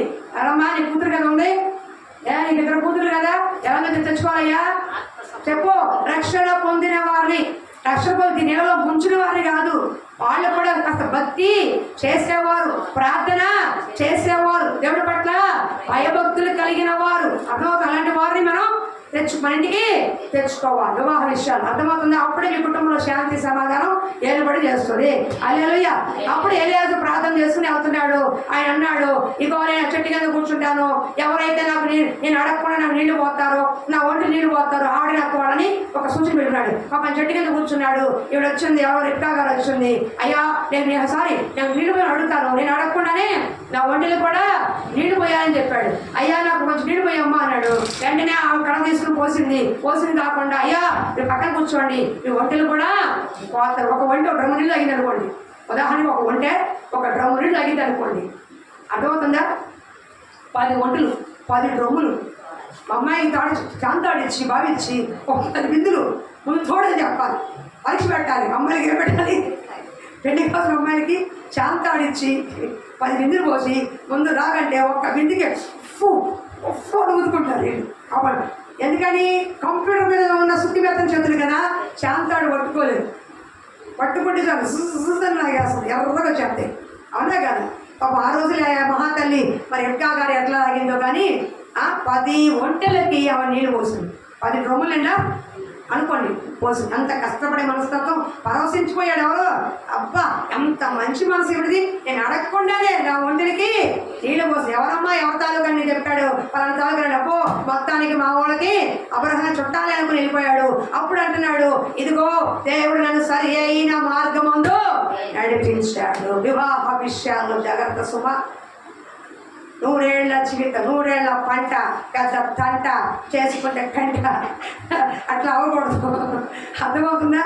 అట్లా అవ్వకూడదు. 100 ఏళ్ల జంట ఆహ్లాదకరంగా ఉండాలంటే చిన్న వస్తూ ఉంటాయి పోతూ ఉంటాయి, కానీ జీవితకాలం కలిసి ఉండాలంటే ఏం కావాలి? దేవుని యొక్క సరి అయిన మార్గము ఇదేనా? అబ్బాయి అందగాడు, బాహుబలిలో ఉన్నాడు, అట్ట ఉన్నాడు అనుకోబాకండి. అమ్మాయి అందగెత్త ఎకరం పొలం ఎత్తది, వెనక ఎకరం ఉంది అనుకోబాకండి. ఆత్మ సంబంధమైన బిడ్డ కష్టపడే మనస్తత్వం ఉందా, మంచి మనసు ఉందా అని విచారించుకొని చేసుకో. అర్థమవుతుందా? ఎంత చేసుకున్నా పొరపాటు జరుగుతూనే ఉంటాయి, కానీ 90% ఏం చేయాలి మనం? ఆత్మ సంబంధ బిడ్డలకి వివాహము. అందుకనే ఎలియాజరు ప్రార్థన చేస్తే ఎక్కడికి ఎత్తుక్కోకుండా ఎవరు వాకం చేయకుండా సరి అయిన మార్గం ఉంది ఎలియాజర్ని దేవుడు నడిపి ఎక్కడికి వెళ్ళాలో ఎవరితో మాట్లాడాలో కరెక్ట్గా పర్ఫెక్ట్గా ఆ అమ్మాయి ఎదురొచ్చేలాగా దేవుడే నడిపించాడు. హల్లెలూయా. నువ్వు ఒక పని అంటే నీ వివాహం అంటలా ఏదైనా ఒక పని పూనుకున్నావు, ఒక వ్యాపారం పూనుకున్నావు అనుకో, వివాహం పూనుకున్నావు అనుకో, ఉద్యోగం పూనుకున్నావు అనుకో, సేవ పూనుకున్నావు అనుకో, సరి అయిన మార్గం మీద దేవుడు నీకు చూపిస్తాడు. ఎప్పుడు ప్రార్థన తెలియదు. ఇశ్రాయేలు ప్రజలేమో విడిపించినందుకు ఏం చేశారు వాళ్ళు? ఏం చెప్పారు వాళ్ళు? ఈయనేం చేశాడు? ఒంటెలు ఆయన కలిసి మోకరించి ప్రార్థన చేశాడు. సరి అయిన మార్గం ముందు ఆయన నడిపించే దేవుడు. మనుషులు చెప్తే కొంత అబద్ధాలు ఉంటాయేమో, కానీ దేవుడు చెప్తే అన్ని కూడా పర్ఫెక్ట్ గా ఉంటది. దేవుడి దగ్గర నిలబడి ప్రభువా ఇది నిశ్చిత్తమేనా, ఈ వ్యాపారం నిశ్చిత్తమేనా, ఈ వివాహం నిశ్చిత్తమేనా, ఈ దేవుడి పని నిశ్చిత్తమేనా అని చెప్పి అడిగినప్పుడు సరి అయిన మార్గంలో దేవుడు నిన్ను నన్ను నడిపించువాడై ఉన్నాడు. హల్లెలూయా. మనుషులైనా మాట తప్పొచ్చు, మనుషులైనా మార్గం తప్పొచ్చేమో, దేవుడు మార్గం తప్పేవాడు కాదు, మాట తప్పేవాడు దేవుడు కాదు. చూడండి మాట ఇర్మియా గ్రంథం 6:16. ఇర్మియా గ్రంథం 6:16 త్వరగా తింటాము. ఇర్మియా గ్రంథం 6:16 10 నిమిషాలు నేను ముగించాలి. ఇర్మియా గ్రంథం 6:16. యెహోవా ఇలాగు సెలవిచ్చుచున్నాడు, మార్గములో నిలిచి చూడుడి, పురాతన మార్గముల గూర్చి విచారించుడి, మేలు కలుగు మార్గమేది, మేలు కలుగు మార్గమేది అని అడిగి అందులో నడుచుకొనుడి. హల్లెలూయా. మేలు కలుగు మార్గమేది? చాలమ్మా, నీ జీవితానికి మేలు కలిగే మార్గమేది? ఏమన్నా అడగాలనుకుంటే బాప్తిజం తీసుకోమని 100 క్వశ్చన్లు వేస్తారు, కానీ వివాహ విషయాలు ఎవరిని అడగరు. వాళ్ళ ఇష్టమే. మేము గుర్తు చేసుకున్నాం, వాళ్ళు మేము ఏం చేసుకున్నాను చాలా మంది అడుగుతారు. తర్వాత ఏం ప్రాబ్లం వచ్చింది అనుకోండి అప్పుడు వస్తారు. అవునా కాదు? అట్లా కాదు. వేలు కలుగు మార్గం ఏది? అలాగే వేలు కలిగి మార్గం ఏంటి? దేవుని మార్గమే అసలు శిశులైన మేలు కలిగించేది. అనేక వంకర త్రోవలు ఉన్నాయి, అనేక మార్గాలు, వంకర మార్గాలు ఉన్నాయి, చెడు మార్గాలు ఉన్నాయి, ఎన్నో ఉన్నాయి. కానీ సత్యమైన మార్గము, నిత్యమైన మార్గము, జీవం గల మార్గము, మేలు మన జీవితానికి మేలు కలిగే మార్గము ఎవరంటే యేసే. నేనే మార్గము, నేనే సత్యము, నేనే జీవము అన్నాడు. ఆయన ఎవరు? మార్గమై ఉన్నాడు. ఎవరైనా అండి? మార్గం అంటే త్రోవ. ఇప్పుడు నువ్వు సరి అయిన త్రోవలు నడిచావనుకో, మంచి త్రోవలు నడిస్తే రాళ్ళు, రప్పలు, ముళ్ళు, పొదలు గుచ్చుకోవు. రోడ్డు మీద నడుచుకుంటే వెళ్తే నీకేమీ అంత హాని కలగదు. తుప్పల్లో చెట్లు పడి వెళ్ళామనుకోండి, ఏ ముళ్ళు గుచ్చుకుంటుందో, ఏ రాయి గుచ్చుకుంటుందో, ఏ దెబ్బ తగులుతుందో, ఏదో పొడుచుకుంటుందో తెలియదు. అవునా? అంటే సరి అయిన మార్గంగా అడవికి వెళ్ళిపోయామనుకోండి, షార్ట్ కట్ అని తుప్పలు పడి వెళ్ళిపోయామనుకోండి, ఎన్ని గుచ్చుకుంటాయి, ఎన్ని అపాయాలు వస్తాయి, ఏ తేలు వస్తుందో, ఏ పొమ వస్తుందో, ఏ రాయి గుచ్చుకుంటుందో, ఏ కంపొచ్చి గబుక్కుని ఎట్లా గుచ్చుకుంటుందో తెలియదు. అవునా కదా?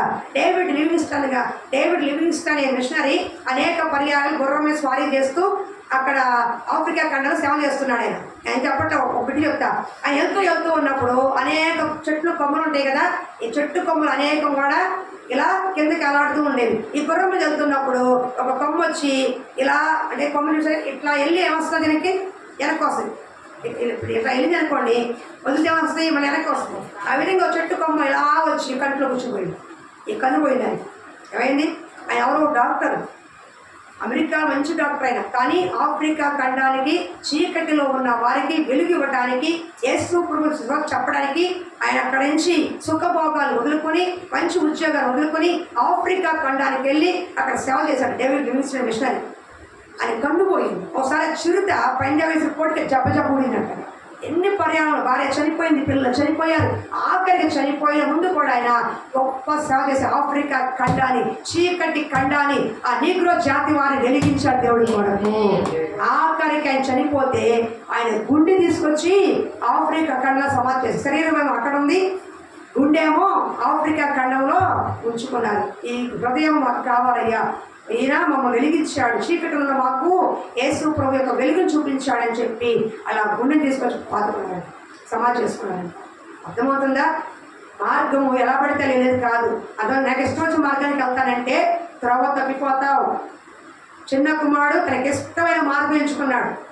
మీరు అర్థం, తండ్రి దగ్గర ఉండరా బాబు అంటే, నా దగ్గర డబ్బు ఉంది, బంగారం ఉంది, నా ఫ్రెండ్స్ ఉన్నారు, నా చుట్టాలు ఉన్నారు, నా బంధువులు ఉన్నారు, వీళ్ళతో నాకేంటి పని, అమ్మ బాబుతో పని ఏంటి, నాకు దగ్గరే ఉంది, అమ్మ నాన్నతో పని లేదు, డబ్బు ఉంది, బంగారం ఉంది, ఆస్తి ఉంది, ఏం పని ఉంది నాకు అని చెప్పి చెడు మార్గం ఎన్నుకొని, చెడు సావాసాలు ఎన్నుకొని చెడ్డవారితో కలిసి వెళ్ళిపోయాడు. చివరాఖరి హారతి కర్పూరం లాగా ఏమైపోయింది? డబ్బు కరిగిపోయింది, బంగారం కరిగిపోయింది, ఆస్తంతా కరిగిపోయింది, స్నేహితులు కరిగిపోయారు, అయిన వారందరూ వదిలేసి వెళ్ళిపోయారు. చివరాఖరి పందులు కూడా దేశానికి వచ్చాడు. అర్థమవుతుందా? నేను ఒక్క మాట చెప్తా, తల్లిదండ్రుల కంటే మీ మంచి కోరుకునే వాళ్ళు ఎవరు ఉండరు. ఏ తల్లిదండ్రులు పిల్లల చెడుని కోరుకోరు. ఎంత చెడ్డవాడైనా బాగుపడాలని కోరుకుంటారు. అలాంటి అమ్మా నాన్న వదిలేసి ఎక్కడ పోతారు మీరు? అలాంటి మేలు కోరుకుని అమ్మా నాన్న వదిలేసి ఎంత దూరం పోతారు? ఎంత దూరం పోయినా మీకు మేలు కలుగుతుందా? అక్కడ ఎవరు చెప్తారు మీకు? అక్కడికి వెళ్తే ఎవరు మేము చూస్తారు? ఎవరు చెప్తారు? ఎవరు చెడని చెప్తారు? ఎవరు మీకు మంచి చెప్తారు? అంతే ఎవరికి వచ్చింది? 10 రూపాయలు ఉంటే రారా టీకల్లో అంటారు, లేదా రారా బయటికల్లో అంటారే కానీ ఇది తప్పురా ఇది ఒప్పురని చెప్పేది ఎవరు? కడుపు కట్టుకున్న అమ్మానని చెప్పాలి, కట్టుకున్న భార్య చెప్పాలి, లేదా ఆత్మల భారంగా సేవకులు చెప్పాలి. ఎవరు చెప్తారండి? ఎవరికేం పని ఈ రోజుల్లో? నీ బంధువులు చెప్తారా?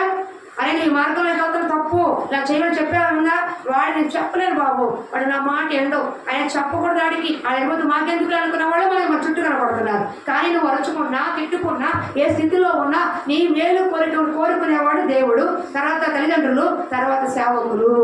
వేలు కలుగు మార్గం అడిగి తెలుసుకోండి. నీకు ఒక్కడ తెలియకపోతే సేవకులను సంప్రదించండి. దేవుడు ఉపవాసం ఉండండి. ప్రభువా ఈ పని పూనుకుంటున్నాను, ఈ కార్యం పూనుకుంటున్నాను, ఈ వివాహం పూనుకుంటున్నాను, ఇది చేయాలనుకుంటున్నాను, నాకు మార్గం చూపించు ప్రభువా, సరి అయిన మార్గం సరి అయిన త్రోవలను నడిపించు ప్రభువా వేడుకో. అప్పుడు దేవుడు సరి అయిన త్రోవలో నడిపించి ఆశీర్వదిస్తాడు. దేవుడు మార్గం ఎప్పుడు కూడా మేలుకరంగా ఉంటుంది. అర్థమవుతుందా? సాతాను మార్గాలు వంకర మార్గాలు, చెడు మార్గాలు. కాబట్టి ఆ మార్గాలు మనము ఎలకు తునకని మరణానికి దారి తీస్తుంది. కాబట్టి నేను సరి అయిన మార్గంలో నడిపాను. నువ్వు కోరుకున్న మార్గంలోకి అంటే సరి అయిన మార్గంలో నిన్ను నడిపించే దేవుడు. హల్లెలూయా. నువ్వు కోరుకున్న రేవునకు, నువ్వు కోరుకున్న మార్గములకు నిన్ను సురక్షితంగా క్షేమముగా సరి అయిన తీరులో నడిపించే దేవుడు ఉన్నాడు. హల్లెలూయా. 3వ చెప్పిన చేస్తా, సమయం అవుతుంది. 3వ చూడండి అమ్మా, 3వ చూడండి. హల్లెలూయా. 2వ గ్రంథం 2:9. ఈ మాట చెప్తే ముందు ముగించేస్తాను. 8:30 అవుతుంది. 10 నిమిషాలు నేను ముగించి ఏర్పాటు చేస్తాను. చదువునాను. 2వ గ్రంథము 2:9. నేను రిఫరెన్స్ రాసుకుని ఎక్కువ రాసుకుని నాకు గుర్తుండవు కాబట్టి. వారు దాటిపోయిన తరువాత ఏలియా ఎలీషాను చూచి, నేను మీ యొద్ద నుండి తీయబడక మునుపు నీ కొరకు నేనేమి చేయకూడదువో దానిని అడుగుమని చెప్పగా, ఎలీషా నీకు కలిగిన ఆత్మలో 2 పాళ్ళు నా మీద వచ్చినట్లు దయచేయమనెను. హల్లెలూయా. అమ్మ నేను చెప్పిన వాగ్దానం వినండి. మీరు చెప్పినప్పుడు మాట చెప్తాను. వారు కోరుకున్న రేవునకు వారిని నడిపించారు. ఎవరు నడిపించారో ఆయన నడిపించారు. ఆయన ఎవరు? మీ ఆయన కాదు, దేవుడు. ఎవరైనా కాబోయే ఆయన కాదు. ఎవరు శిరీష? మీ ఆయన ఏం చెప్పినా సరే ఓకే అని చెప్పి 1 నిమిషం ప్రార్థన చేద్దాం చెప్పాలి. ఏం చెప్పాలి? ఓకే అని చెప్పి ఏం చెప్పాలి? అన్నయ్య ప్రార్థన చేసుకుందాం 1 నిమిషం అని చెప్పాలి. హల్లెలూయా. నేర్చుకో సరి అయిన మార్గం. దేవుడు నువ్వు కోరుకున్న రేవునకు, నువ్వు కోరుకున్న ఇంటికి నిన్ను సరి నడిపించే దేవుడు ఆయనే. హల్లెలూయా. హల్లెలూయా. కాబట్టి మనం ఏం చేద్దాం? ఇక్కడ ఏమనుకుంటున్నారు?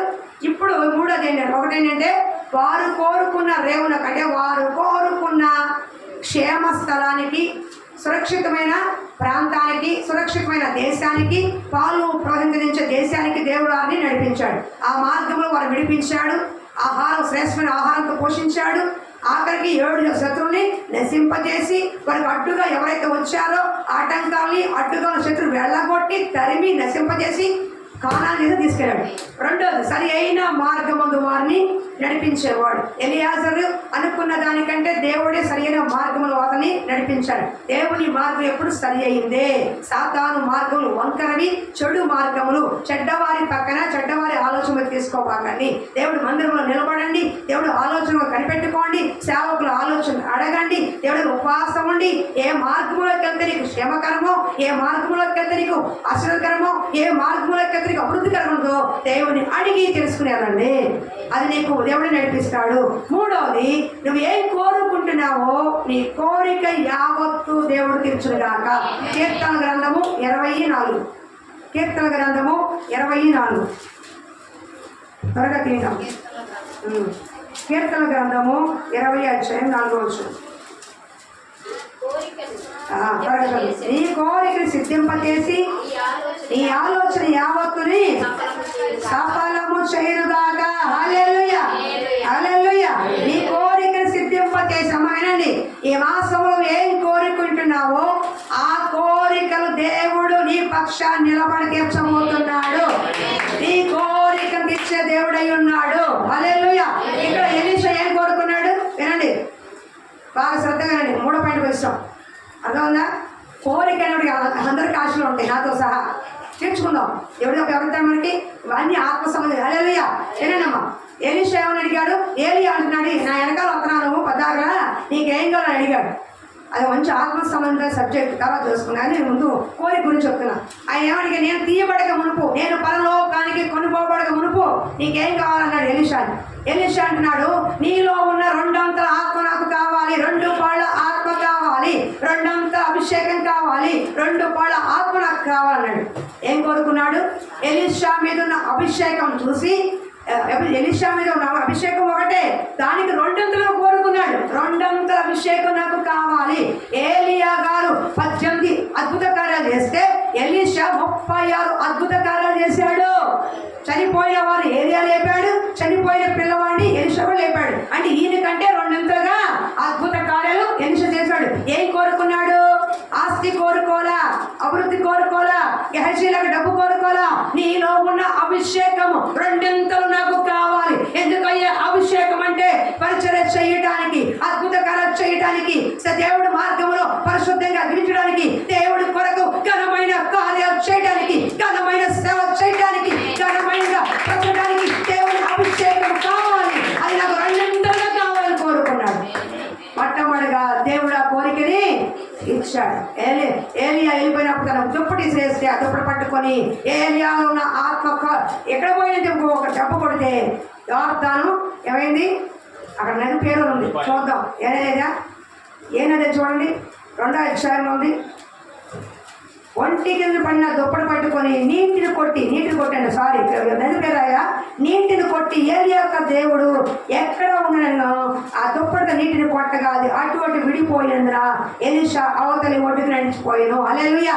ఏలియా ఉన్న ఆత్మ దిగొచ్చినప్పుడు 2 అంతల ఆత్మతో ఆ దుప్పటి పట్టుకొని నీళ్లుంటాయి కదా, ప్రవాహాలు, అలా కొట్టగానే ఏక రాశిగా నిలబడిపోయి ఆ మధ్యలో పొడి నేల మీద నడుచుకుని వెళ్ళిపోయాడు. హల్లెలూయా. అంటే ఎలీషా ఏం కోరుకున్నాడు? ఆత్మ సంబంధమైన కోరిక. నీకేం కావాలమ్మండి? నాకు ఒక ఇల్లు కావాలి, నాకు ఒక ఫ్రిడ్జ్ కావాలి, నాకు టీవీ కావాలి, ఇదే ఒక బండి కావాలి, ఒక ఇల్లు కావాలి. ఇదే కోరికలు. ఈ కోరికలు తగలయ్యా. ఏం కోరికలు? ఎప్పుడైనా చికెన్ పకోడీ కావాలి, 65 కావాలి, పీతలో పెద్ద వరకలు కావాలి. ఇదే నా కోరికలు. ఎప్పుడు ఆత్మ సంబంధం అడగరా మీరు?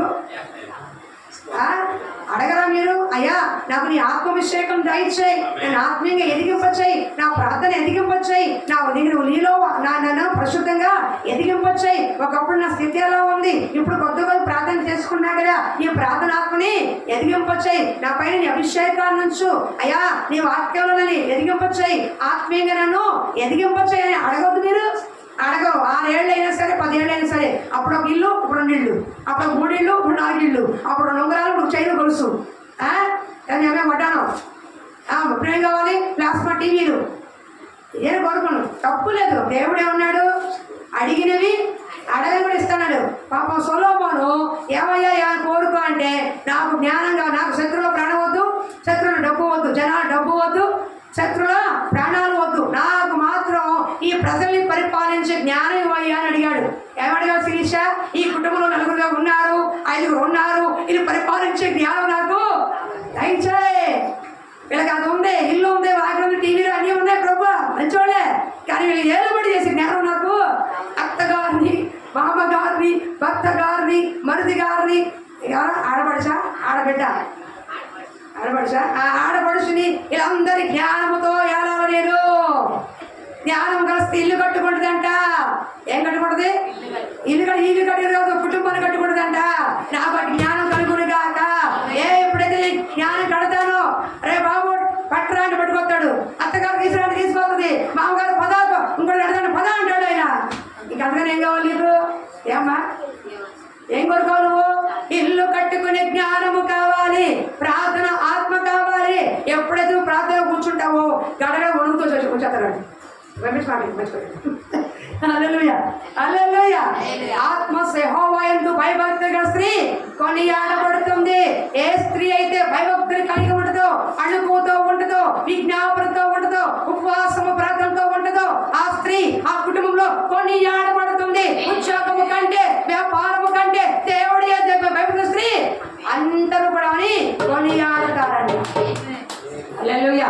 కాబట్టి నరుడా ఏమి నీ కోరిక అని ఎప్పుడో నేను సినిమా చూసేటప్పుడు ఒక తపస్సు చేస్తా ఉంటే ఆయన వచ్చి భక్త ఏమి నీ కోరిక అనేవాడు. ఇప్పుడు ఎవరు రావట్లేదు కానీ అలా అడిగే దేవుడు కాదు, ఇచ్చే దేవుడే. అలాగా ఏమి నీ కోరిక, ఆత్మ సంబంధమైన ఏ కోరిక అంటే ప్రార్థన ఆత్మ కావాలా, అభిషేకం కావాలా, సేవపరచలు ఇంకా ఎదగాల, మంచి సేవ చెయ్యాలా, సేవకురాలు అవ్వాలా, సేవకుడు అవ్వాలా, సంఘాలు కట్టాలా, ఆత్మలు కట్టాలా, ఆత్మలు నడిపించాలా, దేవుడి ప్రజలకి సహాయం గ్రహించాలా, నీ వల్ల ఎవరికైనా నలుగురు ఉపయోగపడాలా ఆత్మీయంగా, ఇవన్నీ ఆత్మసైన కోరికలు. పరిశుభ్రంగా జీవించాలా, నీ కుటుంబము దేవుడు ఆత్మీయంగా హెచ్చించాలా, ఇవన్నీ కోరుకునే. అర్థమవుతుందా? ఇలాంటి కోరిక కోరుకు, దేవుడు తీరుస్తాడు. రెండోది బత్షెబ అడిగింది ఏం కోరిక కాబట్టి ఇది ఎలీషా కోరిక ఎదిరించాడు. చూడండి బత్షెబ గారి కోరిక 1 రాజులు 1:16-17. అబ్బా ఎన్ని కోరికలు ఉన్నాయి త్వరగా తిన్నామ్మా. 1 రాజులు నేను కోరికలు తీర్చే దేవుడు అని చెప్తున్నాను. 1 ఎలీషా గారి కోరిక అయిపోయింది. 2 బత్షెబ కోరిక 1 రాజు 1:16-17. 1:16-17 చదవమ్మా. వచ్చి రాజు ఎదుట సాగిలపడి నమస్కారం చేయగా రాజు నీ కోరిక ఏమని అడిగినప్పుడు నీ కోరిక ఏమి బత్షెబ అని అడిగాడు. ఆమె ఇలాగ సెలవిచ్చింది, ఆమె చెప్పింది నా ఏలినవాడా నీవు నీ దేవుడైన యెహోవాని నీ సేవకురాలైన ప్రమాణము చేసి అవశ్యముగా నీ కుమారుడైన సొలొమోను నా వెనక ఏలువాడై నా సింహాసనం మీద ఆశీర్వదించుదువే. హల్లెలూయా. ఏం కోరికలండి అడగాలండి. మీ పిల్లల్ని అడగరా మీరు? ఇక్కడ ఎవరి గురించి అడిగింది? ఫస్ట్ ఆత్మ సంబంధంగా అడిగాడు. ఎవరు? ఎలీషా. బత్షెబ ఏమడుగుతుంది? నా కొడుకు సింహాసనం మీద కూర్చోవాలని అడుగుతుంది. ఏంట? దావీదు కొడుకు ఎవరు? సొలొమోను. దేవుడే కోరుకున్నాడు సొలొమోను మందిరం కట్టించుకుంటామని, నీ రాజ్యం మీద అతను వస్తానని. అయితే అతను ఇంకొక కొడుకున్నాడు. ఏమని? అతను ఎవరు?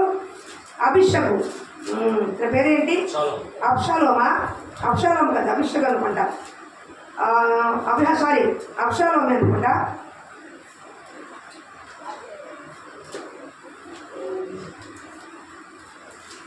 అభ్యాతార్థం ఆలస్యంగా అతడు సెరియా కుమారుడైన యోవాబుతోనూ యాజకుడైన అబ్షాలోము తర్వాత పుట్టినవాడు.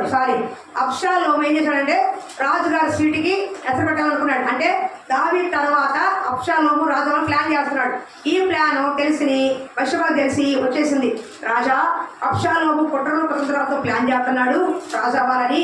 కానీ నువ్వు నాకు మాట ఇచ్చావు కదా, దేవుని మీద ఒట్టమ్మ బత్షెబ, నీ కొడుకే నా తర్వాత సింహాసనం ఎక్కుతాడు, నీ కొడుకే రాజ్యాన్ని ఏలుబడి చేస్తాను ప్రమాణం చేసి నాకు మాట ఇచ్చావు కాదు, ఇచ్చితివే, చెప్పితివే. ఆ రోజున నాకు చీర తెస్తానని చెప్పితివే, పండగ పూటల గాజు తీసుకొస్తానని చెప్పితివే, ఆ రోజున నన్ను బయటికి తీసుకొని చెప్పితివే. ఏదిరా? ఏది బిడ్డ? గట్ల పరేషాన్ అవుతున్నాను బిడ్డ. ఎక్కడ తీసుకొచ్చినా బిడ్డ? ఏం చెప్పినా అని ముచ్చట్లేనా? ఏం జరగలే? హల్లెలూయా, హల్లెలూయా. ఏమండి? చెప్పితివే అని అడిగింది. అప్పుడు కానీ మంచుడు కాబట్టి చెప్పితివి అని చెప్పి ఏం చేశాడు? అవశ్యముగా ఈ రోజు నీ కొడుకుని రాజుగా నేను చేస్తున్నానని చెప్పి తాను ఇచ్చిన మాటకి కట్టుబడి సొలొమోను రాజుగా ప్రకటన చేశాడు. దీంట్లో అర్థం ఏంటంటే బత్షెబ తన కొడుకుని ఉన్నతంగా చూడాలనుకుంది. నేను ఒక తల్లి తన బిడ్డలు ఎలా అనుకుంటుంది? నా కొడుకు అక్కడ అంటే ఒక అధికారము కలిగి ఉండాలి. నా కొడుకు నా బిడ్డలు అధికారంలో ఉండాలి, మంచి ఉన్నతమైన స్థానంలో ఉండాలి. అర్థమవుతుందా? ఆ నలుగురు మెచ్చుకునే స్థానంలో ఉండాలి. అవునా? ఏదైనా కోరుకుంటే ఉంటుంది. నా బిడ్డలు బాగుండాలి, ఉన్నతంగా ఉండాలి, మంచి ఉద్యోగాలు ఉండాలి, మంచి పొజిషన్లో ఉండాలి, మంచి వ్యాపారంలో ఉండాలి, నలుగురు మెచ్చుకునే స్థాయిలో ఉండాలి. ఉండాలా ఏమా? పెట్టుకోవాలి, కొట్టుకోవాలనుకుంటారా? బత్షెబ కూడా తన కొడుకుని సింహాసనం మీద రాజుగా చూడాలని ఆశపడింది. అందులో దావీదు మాట ఇచ్చాడు. దేవుని మాట కూడా అదే కాబట్టి వెంటనే తీర్చాడు. నీ బిడ్డల కోరిక పట్ల నీ కోరిక ఏమిటి? సొలొమోను రాజు అవ్వాలని బత్షెబ కోరిక, రాజుగా అధికారం ఉండాలని బత్షెబ కోరిక, సింహాసనం తన కొడుకుని ఇవ్వాలని బత్షెబ కోరిక, తల్లి కోరిక. ఒక తల్లిగా తండ్రిగా నీ బిడ్డల పట్ల ఏం కోరిక కలిగి ఉన్నావు? ఏమి కోరిక కలిగి ఉన్నావు? నీ బిడ్డలు ఎలా చూడాలని ఆశపడుతున్నావు? అలాంటి స్థితిలో దేవుడు నీ బిడ్డలు ఉంచునుగాక. ఏ స్థితిలో నీ బిడ్డలు కావాలని కోరుకున్నావో, ఏ పొజిషన్లో ఉండాలని కోరుకున్నావో, ఏ అధికారంలో కానీ, ఏ ఉద్యోగ ప్రమోషన్లో కానీ, ఆత్మీయంగా కానీ, ఏ వ్యాపారంలో కానీ ఉన్నతంగా ఉండాలని కోరుకుంటున్నావో ఆ పొజిషన్లో దేవుడు మిమ్మల్ని మీ పిల్లల్ని ఉంచునుగాక. హల్లెలూయా. యాకోబు కోరుకోకపోయినా యేసేపు దేశానికి ఉన్నత అధికారిగా దేవుడే ఉంచాడు. దావీదు కోరుకోకపోయినా దేవుడైతే నేను కోరుకున్న వాడు అని ఆ రాజ్యానికి రాజుగా దేవుడు చేశాడు. హల్లెలూయా. దేవుడు కోరుకుంటే నీ బిడ్డ ఎంతసేపు నువ్వు అడుగున్న దాటికన్నా ఊహించిన దానికన్నా అత్యాత్మితుడు, ఒక పనికి మాలినోడు, పోరంబోకోడు, వ్యసనపరుడు, ఎందుకు పనికిరాను అనుకున్నవాడే దేవుడు ఉన్నతంగా హెచ్చించే దేవుడు అయి ఉన్నాడు. హల్లెలూయా. నీ దృష్టిలో అయిన వారి దృష్టిలో పిల్లలు పాడేయనట్టు కనిపించవచ్చు, పాడవుతున్నట్టుగా కనిపించవచ్చు, కానీ నిశ్చయముగా నువ్వు ప్రార్థించే వ్యక్తిగా ఉంటే, నీ కోరిక నీ సంకల్పం దేవునిలో మంచిదైతే, దేవుని చిత్త ప్రకారం ఉంటే నిశ్చయముగా ఆ బంధకాల నుంచి ఆ వ్యసనాల నుంచి వారిని విడిపి నువ్వు కోరుకున్న రేవుకు, నువ్వు కోరుకున్న స్థానానికి, నువ్వు కోరుకున్నటువంటి ఆ ఉన్నత స్థాయికి నీ బిడ్డలు ఎదిగింపజేసే దేవుడు ఆయనే. వారిని చూడద్దు, మార్చగల కథ మొత్తం మార్చగల దేవుణ్ణి చూడు. నా బిడ్డ తాగుమోతాడు, నా బిడ్డ వ్యసనపరుడు, నా బిడ్డ జోతగాడు, నా బిడ్డ ఇలాంటి వాడు, సోమరితనం ఉన్నవాడు, పని లేనివాడు, మా మీద ఆధారపడేవాడు అని బాధపడుతున్నా నీతో ముఖాము చెప్తున్నాడు. ఇదిగో అలాంటి వారినే నేను రక్షించువాడను, విడిపించువాడను, ఉన్నతమైన స్థానంలో కూర్చుండబెట్టువాడను. హల్లెలూయా. హల్లెలూయా. కాబట్టి నీ బిడ్డల గురించి నువ్వు బాధపడద్దు. బాధపడింది, అయ్యో నా కొడుకు ఉండాల్సిన స్థానంలో అబ్షాలోము పుట్టకొనుతున్నాడు కదా, అబ్షాలోము వెనక ద్రోహం చేస్తున్నాడు కదా అని బాధపడుతుంది. ఒకవేళ నీ పిల్లలు, నీ కుటుంబము ఎదగనీయకుండా త్రొక్కాలని చూస్తే, ద్రోహం చెయ్యాలని చూస్తే, నష్టపడాలని చూస్తే వారికే నష్టము, కానీ నీకు నీ కుటుంబానికి నష్టము కలగదు. నీ దేవుడు యెహోవా నీకు తోడై ఉన్నాడు. కాబట్టి నీ బిడ్డలు ఎలా ఉండాలని ఆశపడుతున్నావో ఆ నీ కోరిక సిద్ధింపచేసి, నీ కోరిక యావత్తు సఫలపరిచి నువ్వు కోరుకున్న రేవుకి నీ బిడ్డలు చేర్చునుగాక. మూడోది చూద్దాము, నేను ముగించబోతున్నాను. ఎస్తేరు 5:6. ఎస్తేరు కోరిక 5:6. ఎస్తేరు గ్రంథం 5:6. టైం అవుతుందమ్మా, ఏమనుకోబాకండి. 5 నిమిషాలు. సారీ, చెప్పాల్సిన మాట చెప్పలేకపోతే మనం మిస్ అవుతాయని చెప్పి ముందుకెళ్తున్నాను. 5వ అధ్యాయం 5:6 చదువు త్వరగా. ఎస్తేరు గ్రంథం 5:6. 5వ అధ్యాయం వచ్చినమ్మా. 5:6. రాజు ద్రాక్షారసం మీద కూర్చోండి.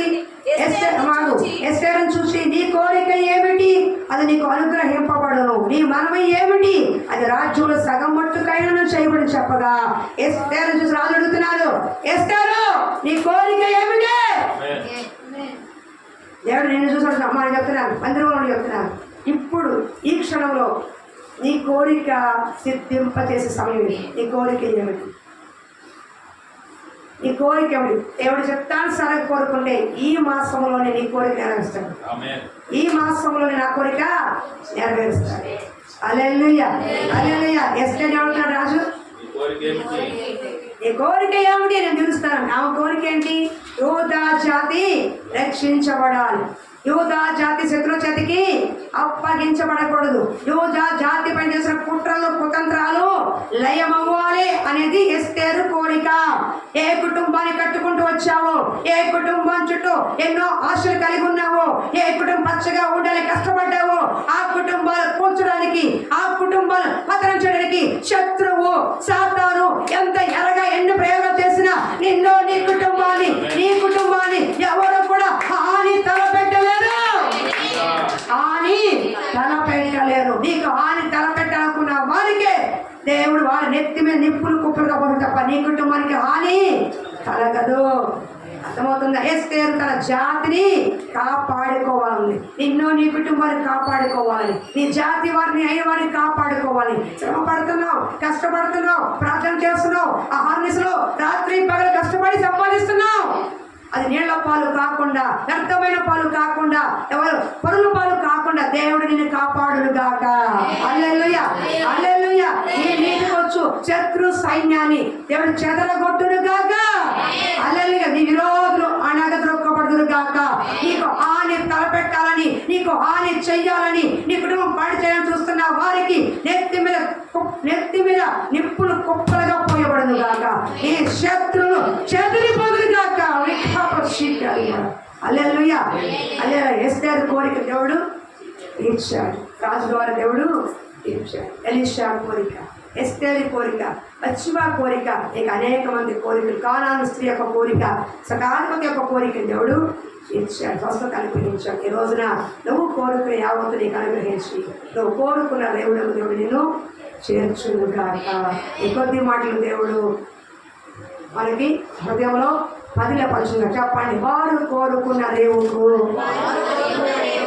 ఆయన వారిని నడిపించును, నేను కోరుకున్న రేవునకు ఆయన నడిపించును. ఆమేన్, హల్లెలూయా. ఈ వాగ్దానం కోసం ప్రార్థన చేసుకుందాం. మోకరించండి.